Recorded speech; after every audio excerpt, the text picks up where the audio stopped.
আলহামদুলিল্লাহ, আজকের এই দিনটা আমার জন্য খুব উপহার। আজকের এই দিনটা আমার মা আমাকে উপহার দিল। এই পৃথিবী এত সুন্দর একটা পৃথিবী আমার মা-বাবা আমাকে উপহার দিয়েছে।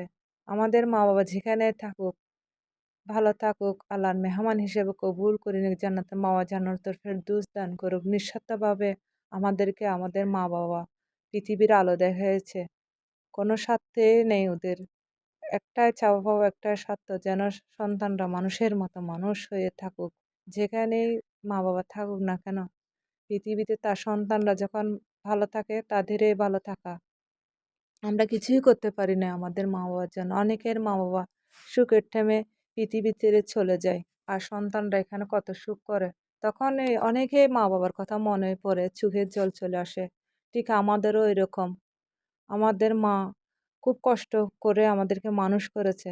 কোনো আশা নিয়ে নেই। বড় হয়ে সন্তানরা তাদের দায়িত্ব কর্তব্য মা-বাবার প্রতি পালন করবে। অতটুকুই আশা তাদের মধ্যে নেই। এতটুকু আশা যেখানে থাক সন্তানরা ভালো থাকুক। ভালো লাগলে আমার পাশে থাকবে, আমার চ্যানেলের পাশে